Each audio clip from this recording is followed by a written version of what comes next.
legends. Good morning, happy new year to all of you. We're rolling out. It is cold this morning. It's probably around 3 or 2 Celsius.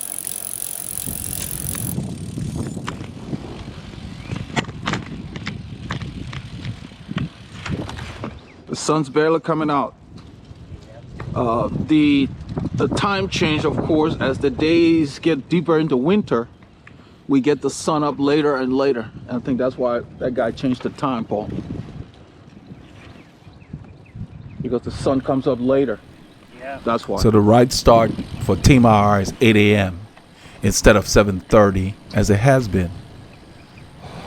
This allows people who are riding there to ride when it's light. It is cold for us. It's very cold because it's damp. 2 days ago we had a full 24-hour period of rain, so there's a lot of moisture in the air. So the humidity is in the 90s. That's like being in the cold while you're wet. So we're dressed appropriately, of course, to be able to tolerate this.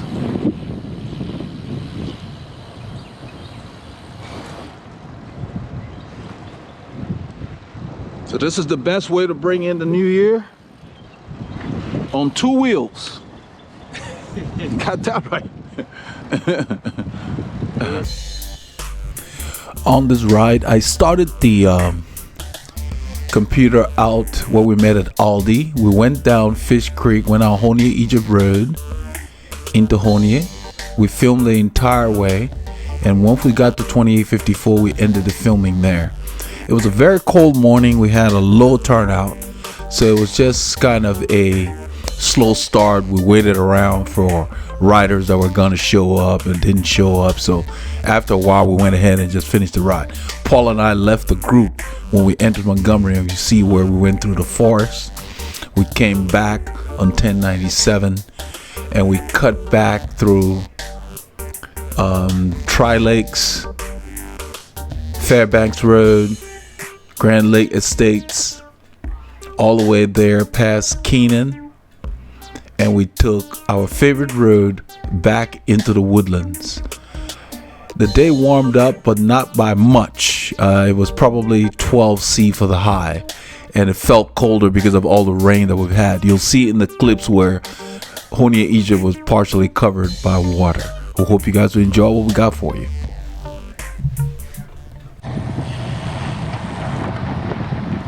This is Conroe Huffsmith Road. This is right after 1488. When you take Egypt Lane, you go across, the name changes. We just left the Aldi. We were trying to pick up another rider, Mike W, that was supposed to be there, but he wasn't. So it's a bit later in the morning. I just started the computer. You can see the duration. I went ahead and stopped the head unit after we did our warm-up because I was having some challenges with the power meter. The cold weather just throws all the electronics a lot of challenges, so we are not using any power today. I got it sorted after the ride, but it just was not functioning well. It was low on the battery. You know, with the cold weather, it hampers battery life, and so there were all kinds of little issues going on, so I just turned it off and just used heart rate and cadence. That's one reason why you don't want to rely on these electronic gadgets.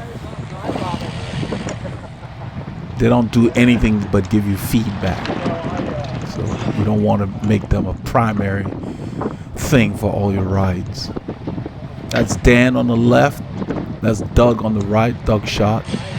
Doug has recently recovered. He was hit by a car. I think some truck had the mirror. I guess they passed too close and the mirror hit him a while back. I think it's about a year ago. I may not have the timing right, but he's just recovered. That's a new bike that he got after his injury. And so it was good to see him back. He joined us, I believe, last week also. So it's good to see that he's back to riding. He's the brother of Doug Schott, the guy who had the mirror on the ride that we did to Anderson that got me to try it. I mean, He didn't get me to try them, but I saw him using it, and I decided to give it a shot, and I'm glad I did. So it's good to have Greg out here. It's a small group. That's Mike in front of Greg there. And in front of me is Mark. Paulie Longa is back here filming.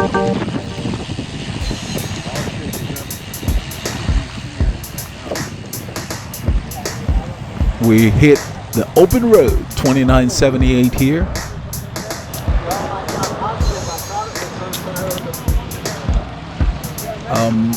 Mark is checking his phone. Like I said, Mike Weingrau was supposed to meet us at the Aldi. He wasn't there, so Mark thought maybe he had texted him because he felt a twinge, but there wasn't a message, so we went ahead and resumed. That's why he stopped at a corner, just check to see if, because Mike rides to the group, and he had told Mark he would be riding this morning, and he comes from the western direction on 1488, the intersection about maybe 2 kilometers behind us, south of where we are now. There's a driver that lets us go because there's a bunch of cars. I was waiting, I'm looking in the mirror, I was waiting, and he tapped his horn for us to go. So we're going to be turning left here on Honea Egypt Road. This road was underwater on Friday, all night Thursday, all day and all night Thursday. It rained in our area. So these low-lying areas that have a lot of problems with flooding, this road was underwater. When we got there, you will see edges of it. I don't know how well Paul filmed it, but the water is high and moving. But it was not completely over the road when we got there, so it had receded somewhat since Thursday's rain.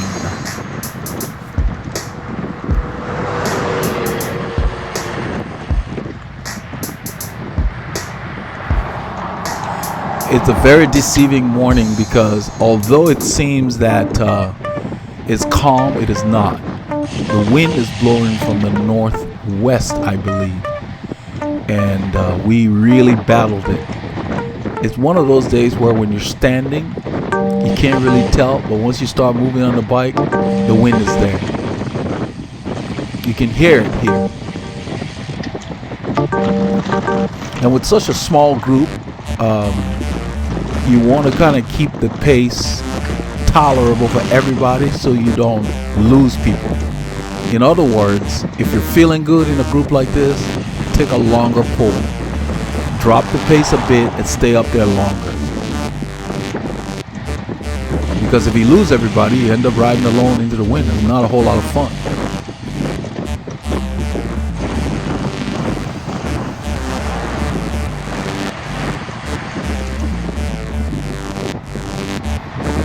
I believe Mark is pulling as we begin the ride here. That's why I call this the open road. You can ride for kilometers on end before you come to an intersection. Once you get out of town, that's why we choose these areas to get a workout. Because in the city, you're stopped all the time. And you have to get creative to keep moving. So when we come to intersections in town, what I do is I make a right turn, then go down and loop around, especially if it's a long light. So I'm not standing there for a minute. Then your heart rate drops. It says 3 Celsius. It feels colder. I'm completely covered. I always wear tights when it's below 40. Especially a day like this when it never got much above 12 or 13 Celsius. It did not warm up much. Look at the deer. That's a good shot. It's just hanging out.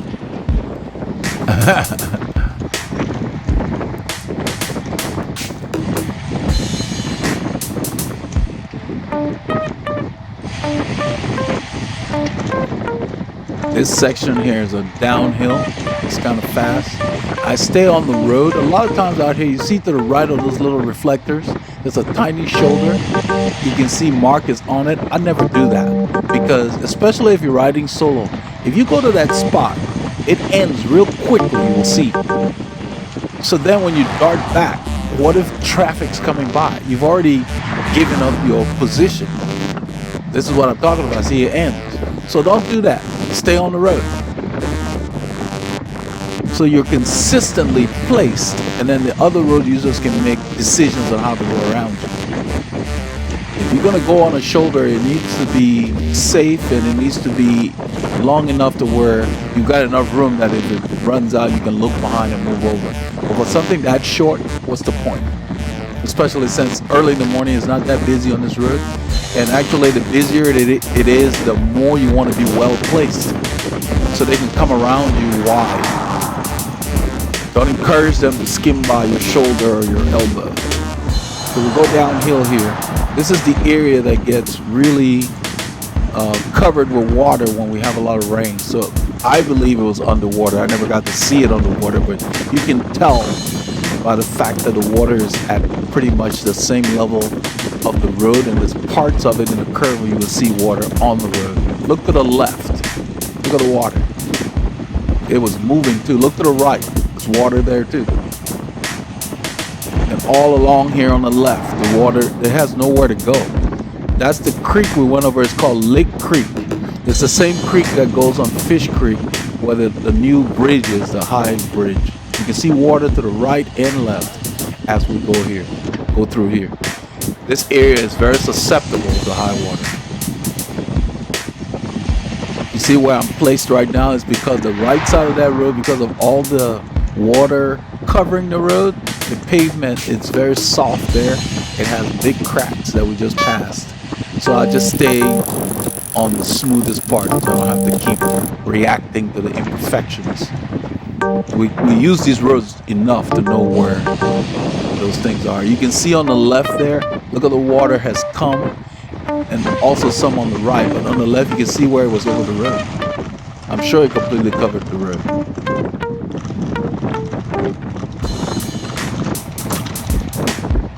I found last weekend that this stuff in the curve that we just went through where they scraped up the road, they've done it on quite a few roads in Montgomery County. A lot of these smaller roads, they scraped up the curve where it was very, very slippery to give more traction. So we came across a few of them on some other roads.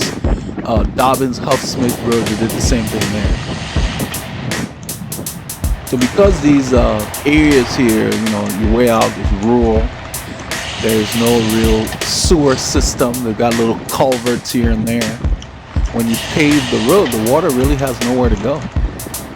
And those gutters they're not connected to like a city sewer per se. You got the little creeks and stuff that they flow into, which they normally did naturally before the roads were introduced. So the road is just used as part of the natural land that they used to use to flow. So the water just rises and flows to the creeks. And when the creeks back up, all these areas, you see to the left there, a little bar, they close these roads when we have a lot of rain to avoid people from driving over high water. But it was only one day of rain, so it receded quickly. All of that causes these roads to erode and fall apart. You get cracks and stuff because the earth beneath them get washed away. We're going into the wind here. The effort is high. I'm in zone 3. Even though the speed's not high, it's because we're going up and we've got wind.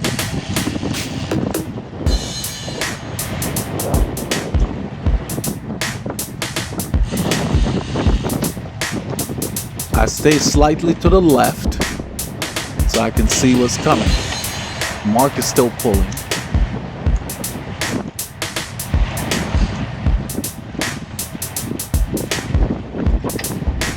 It's a pretty day though. It's cold, but it's pretty. It's a fair day, I call it.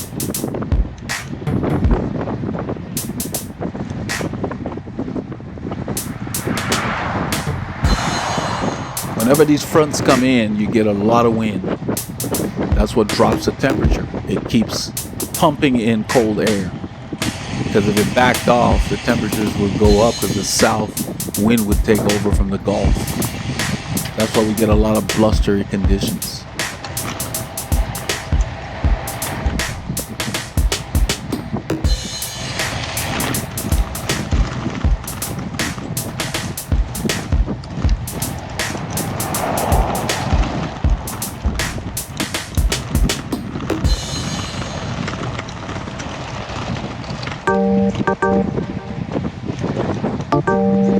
It wasn't one of those days where we got to shed any clothing because it did not warm up much. About the only thing I did in the 4th or 5th hour was I moved my cap up over my ears as it got slightly warmer. Mark pulls off and Mike takes over. You can see the roads going up. These false flats.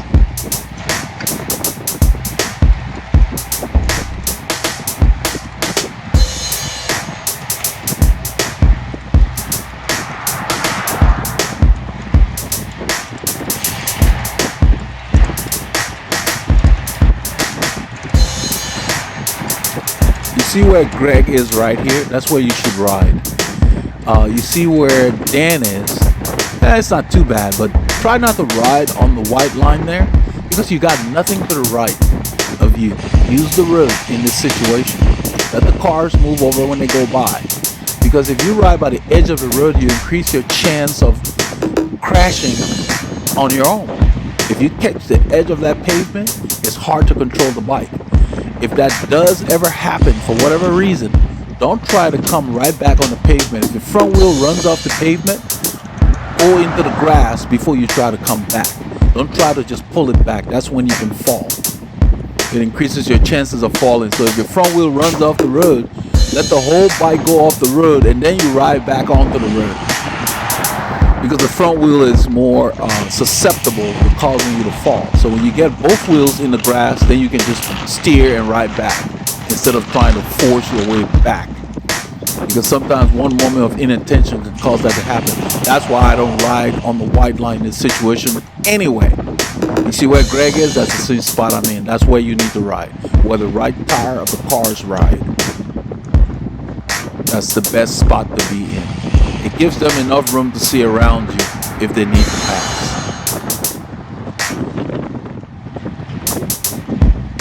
If there were a shoulder there, you could use the shoulder, or if the pavement were a little wider, then you could probably stay close to the white line. But in this situation, a foot in is best, where Dan is right now and where Greg is. So that's kind of what we're all doing here. It just makes sense because look at those reflectors. You don't want to be there anyway because those reflectors are inconsistently placed. Sometimes they're there, sometimes they're not. You don't want to hit those things. They're like mini speed bumps. It's not a lot of fun. So we're dodging them here because of the surface has been ground for traction. And it's very uncomfortable riding over that surface.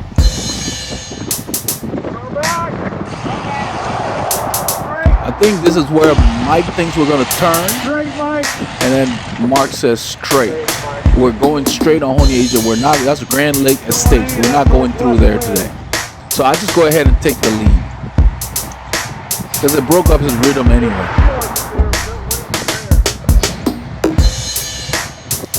Because he had expected the turn there, so he turned off the power. And you notice I just tried to do the same thing he was doing. Because I'm at the front, I'm going to edge into sweet spot for me as opposed to zone 3. The effort went up a little bit. There's a lot of, imperfect surfaces. That's what we pointed out, just to let people know.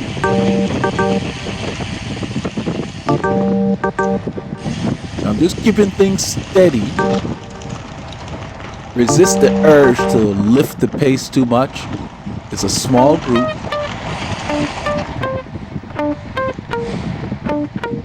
And you want to stay there to where when you pull off, you still got plenty left should the speed change. So you can recover and get back to the front later.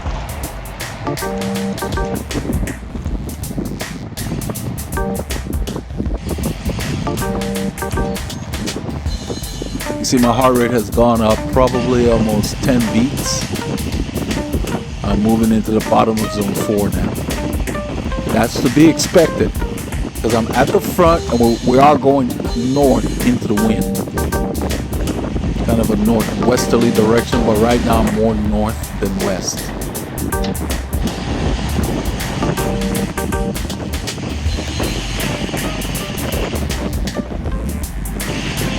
I have no interest in speed at this point. It's strictly effort. Whether you're doing it by feel or heart rate or whatever you have, you want to keep the effort to where it's consistent so that the group stays together. We don't want to lose people. We only got probably 6 people here.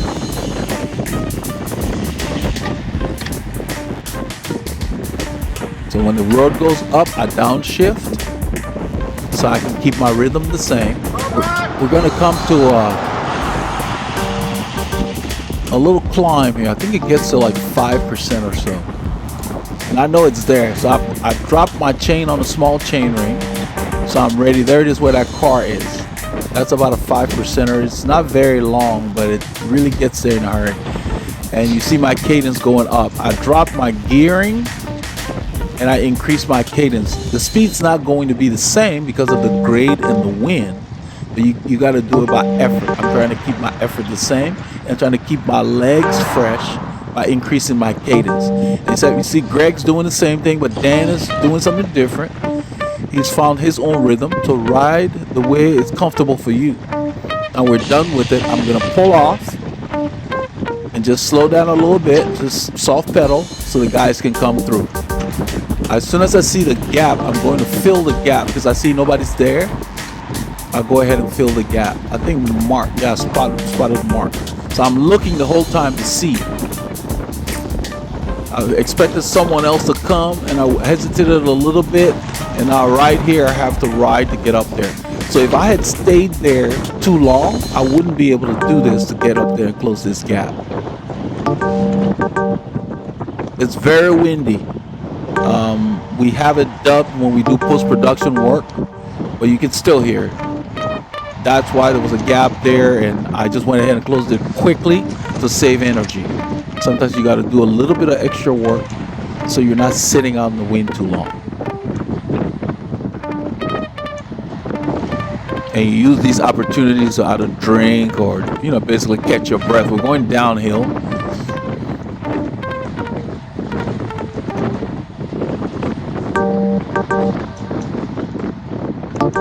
So you get a chance to use less power here. And you can see my heart rate is dropping about 9 beats or so. I'm sitting in the middle of the road here. I used the mirror. I knew nothing was coming because it's the smoothest spot in this graded section here. And the edge was too narrow. That jersey I'm wearing, the Faema jersey, is the team that the Cannibal Eddie Merckx, one of the teams that he rode with earlier before he joined the Molteni team. There are quite a few teams he rode with. Solo Superior is one of them.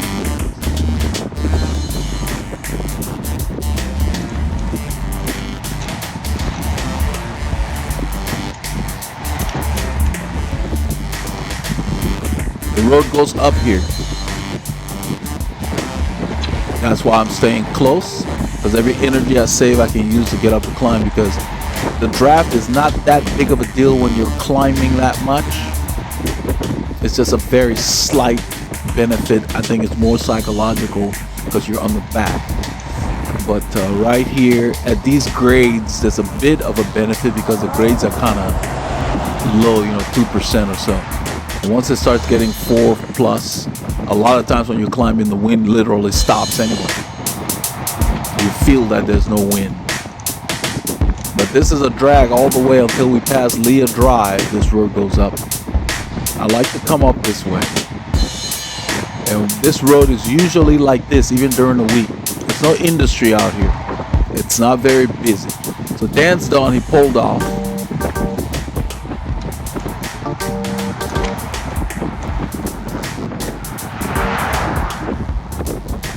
I felt kind of blocked up today. I took off a couple of days. Let's see.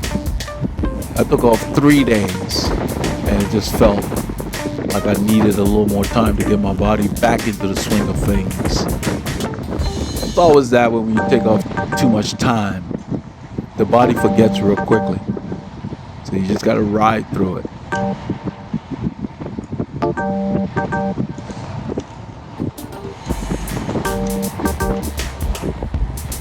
Just keeping the cadence anywhere 75 to 95. Since we're working against the wind and this grade. There are times when you spin and there are times when you push. It's time to push. The road kicks up here. It says 2%, it's probably 3.5, 4. Right where this light pole is, it kicks even more.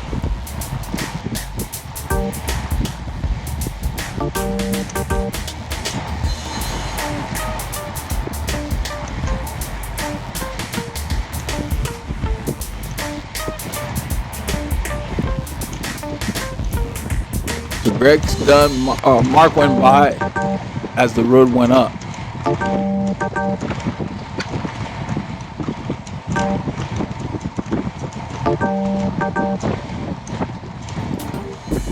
There's an intersection coming up down there, probably in about 1 kilometer or so. The road is flattening out here. There's a slight false flat and it's going to go a little downhill.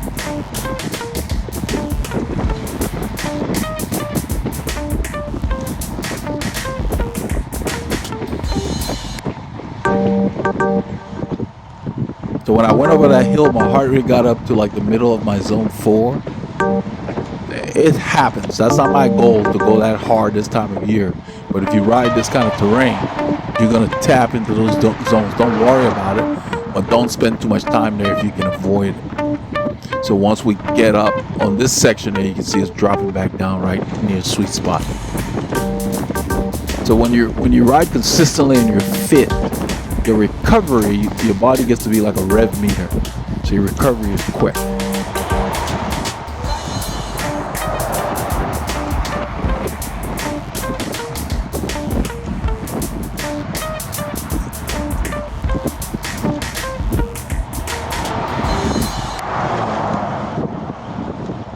So it's a beautiful sunny day, but it's cold.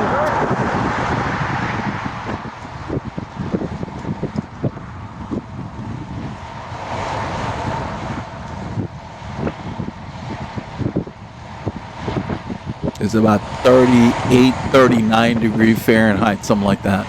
3 Celsius. I just want to keep my legs moving. I was hoping we'd make the light, but then it changed.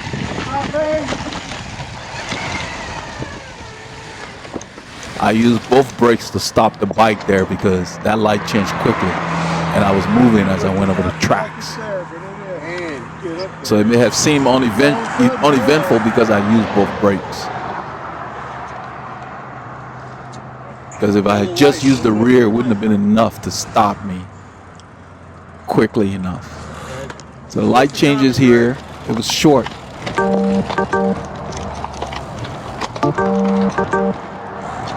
We're going to go down to Rabon Chapel Road. This is the FM 2854 we're on, heading west. There's Dan on the right there. So Mark's on the left. That's Mike in the blue and green jersey up there. We're going to be turning right here. This Shell station is a good stop when you come out here. A lot of riders stop there. It's good because it's got a nice restroom facility and so forth. So those are the kind of decisions we make where we stop. And then they have a good selection of drinks, water, whatever you need. Because some of the smaller stores don't have the best selection of drinks.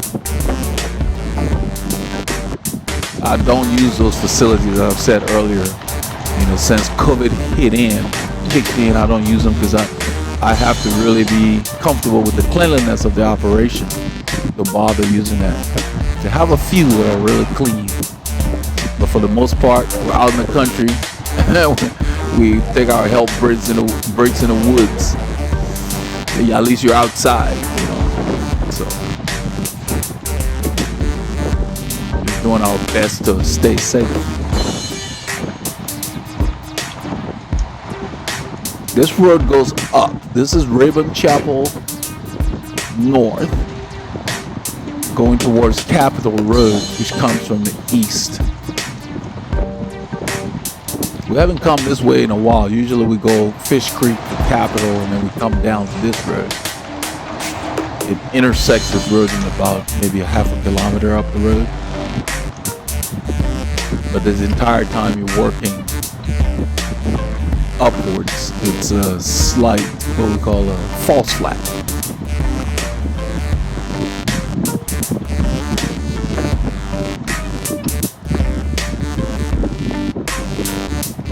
You can see I'm still at sweet spot. Because of the terrain and the wind, normally I would be in like zone 2. So I'm working about a zone higher than I normally would. Because of the terrain and then the pace these guys are riding. We're doing about 18 miles an hour into the wind up this grade.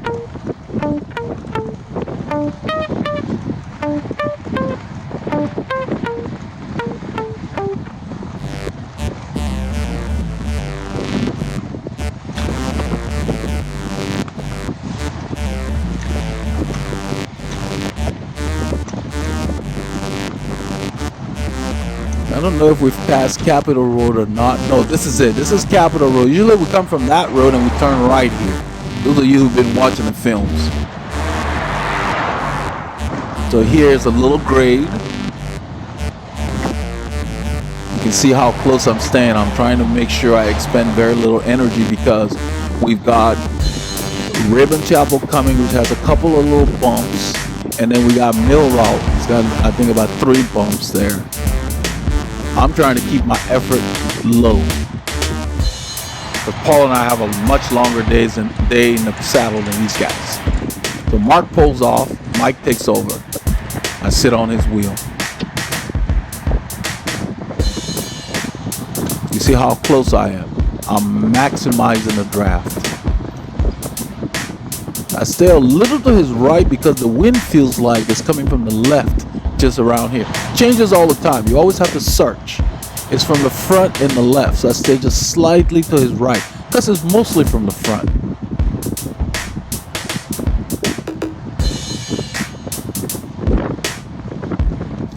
I'm riding a slightly lower cadence than normal. Well, much lower. Probably about 20 RPMs lower. Because we've been fighting this wind for the better part of an hour. So I'm treating it like a long climb. So if you don't have mountains in your area or very long climbs, go into the wind in a reasonably sized gear to where you're working in your mid RPM range.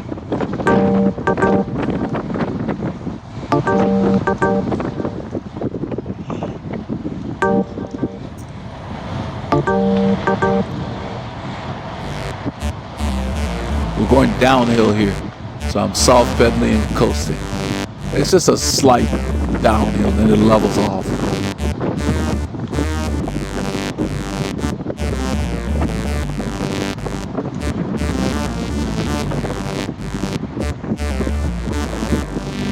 I'm using my Endura shoe covers today.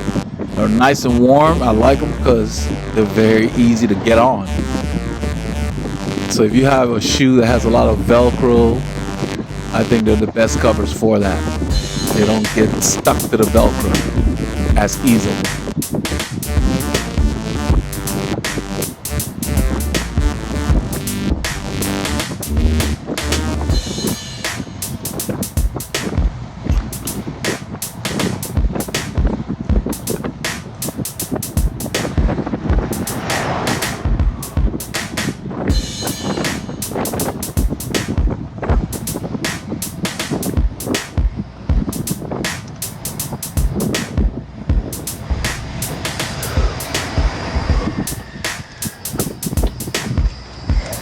right through the stop sign. It's clear.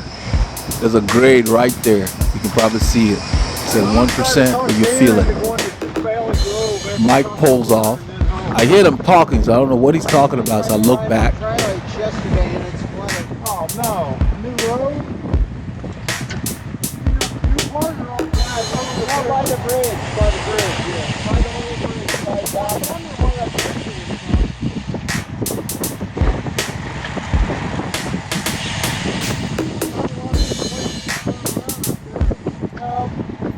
I keep the pace steady because we're riding towards those climbs up there. That's a long climb, it's about 3.5, maybe 4%.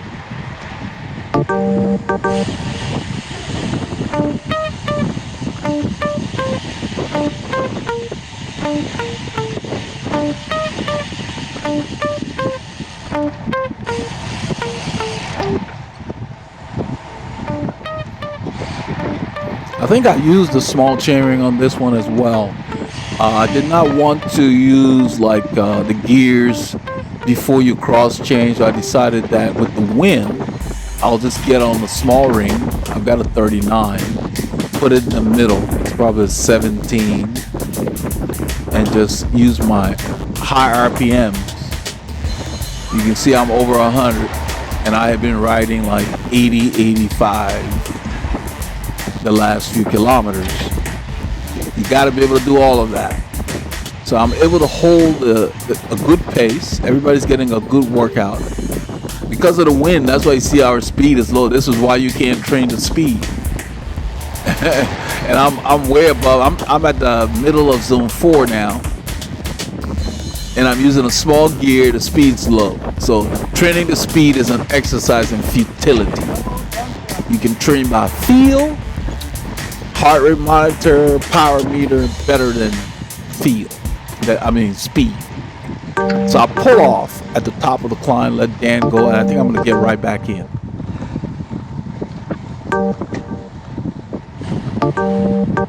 Because a bit of a gap, and Paulie Longa, I think this is where he rides up to us.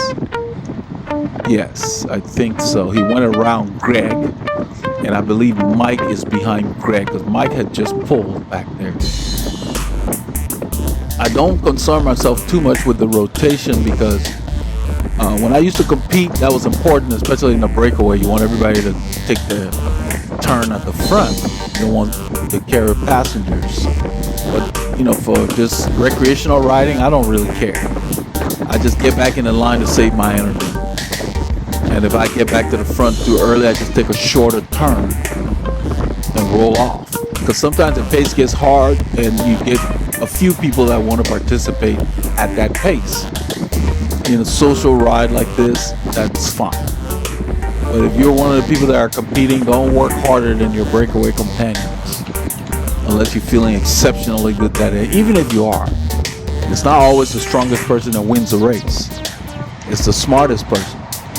Everything has to come down to timing. So you've got to think about that. So if your objective in the race is to do well, you have to save your energy and not work more than the others. And if they're not going to participate, then you attack the breakaway and work solo, work by yourself.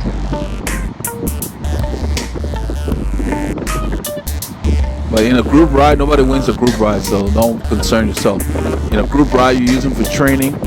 Work as hard as you can. It doesn't matter if you blow, because you will get the benefit of the work. Because it's training.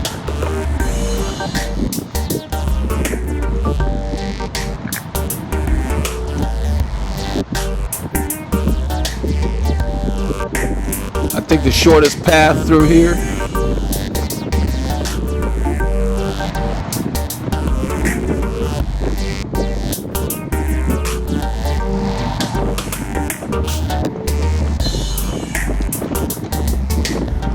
I stay a little to the side because I want to see these cracks so I can find my own line.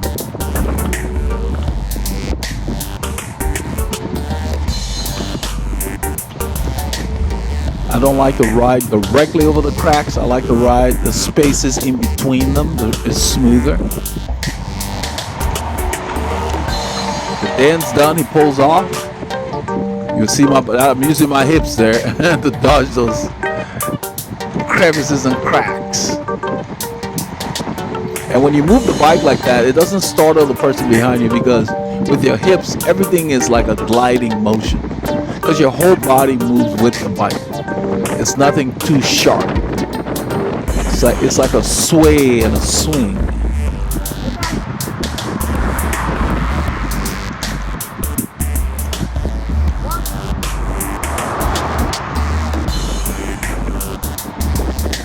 There's a corner on the right there. Before we get there, I think I moved over already. There's a dip that's on this road, which I remember. I've hit it once in the past, and that was it. Once was enough. The pavement just kind of sinks in, and you can't really see it because it's in the shadows. So I never ride the edge after that curve. We're turning left. I stay close to Mark. I don't want to have any gap to close.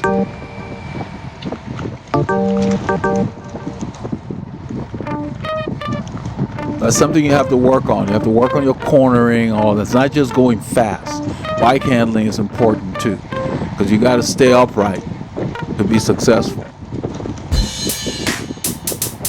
You should be able to bump things and not panic on the bike.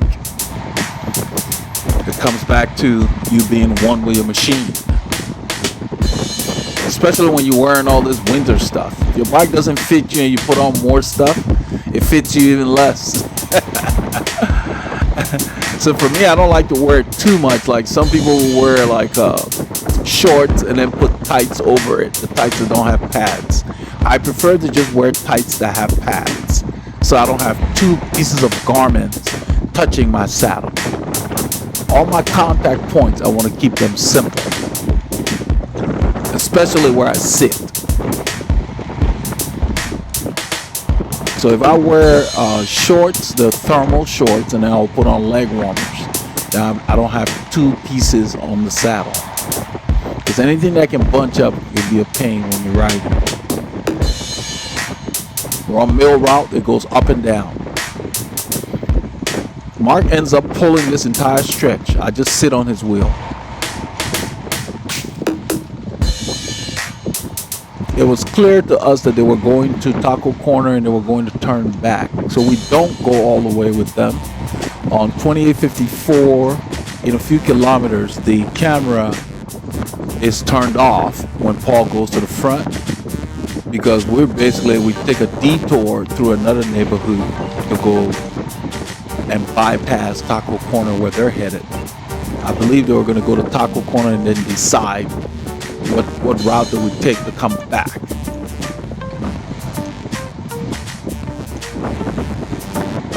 So knowing that, we just basically sat in here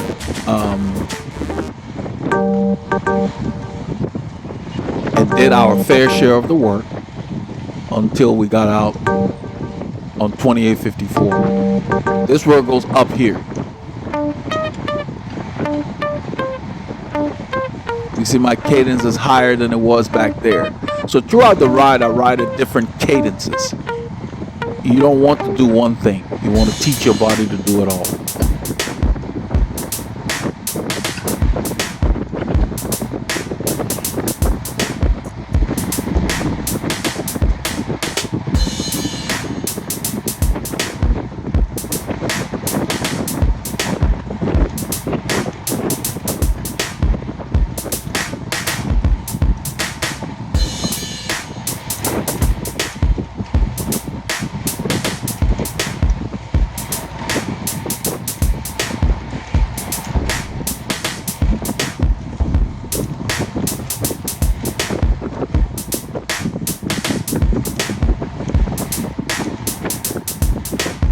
Road goes up here, I'm just keeping it steady. I'm staying on Mark's wheel, staying real close, just matching the tempo.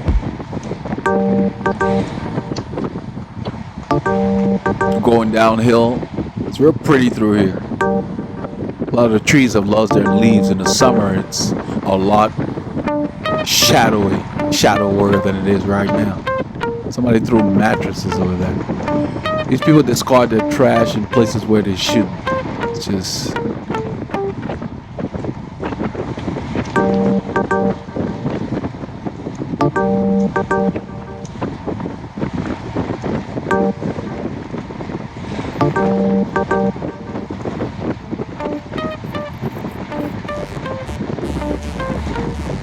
I stayed close here because I want to expend the minimum amount of energy for this effort.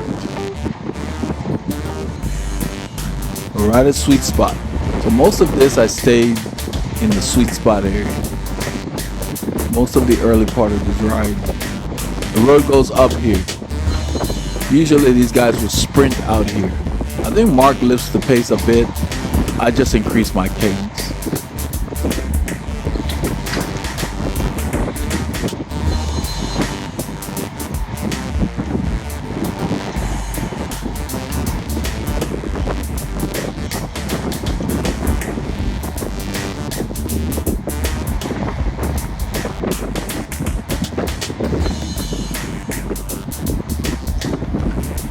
We're approaching 2854.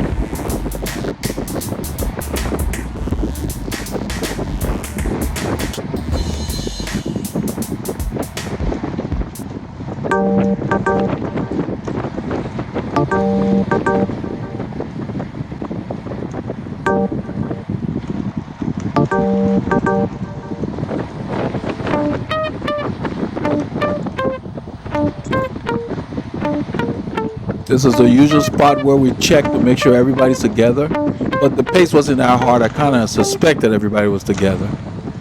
And I don't think we actually stop. I think I roll around Mark. Because I know they ask at some point.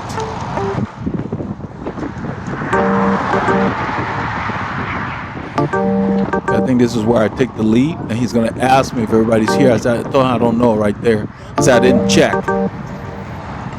I knew Paul was there. Paul's been on my wheel the whole time. And so I just keep it steady to see. And then somebody says we're all here. I think it's Mike. Mike says we're good. And I start to ride. We're going directly into the wind. You can hear it. That's why I asked and said, yeah, we're good. So now I start to ride right there. You can just tell by my body language. I just settle into a rhythm. This road is slightly up and we're going into the wind. So I hold the bars so I can breathe. I'm on the tops. I open up my chest. I think I move my hand to the corner. I like to ride there when there's a lot of resistance so I can take in more oxygen. That's another reason why you don't want to worry about speed. You can see I'm doing the same effort we're doing back there and going faster in the rolling part of the ride there. But look here, we're doing maybe 16, 17, it's like 25 kilometers an hour. So you just cannot train by speed. It just doesn't work. You can't reproduce the results consistently because the conditions will always be different.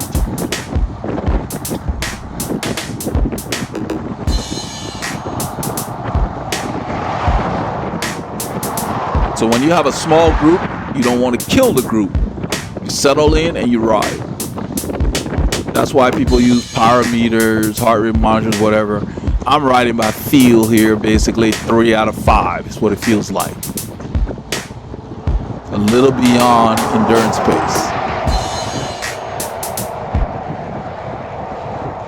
It's still 3 Celsius. It has not warmed up much. Usually by now it would be much warmer. It's after 9 o'clock. Not on this day. It stayed cold. We didn't get to 13 Celsius until like 2 or 3 in the afternoon. Well after we're done riding. I believe at the end of our ride we'll probably hit that. Because it was a later start, we were out later.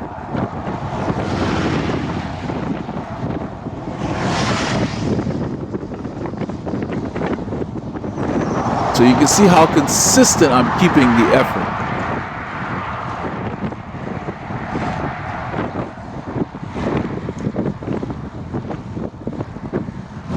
I tell Paul to come through. I did not expect him to stay there very long. He ended up staying there quite a bit.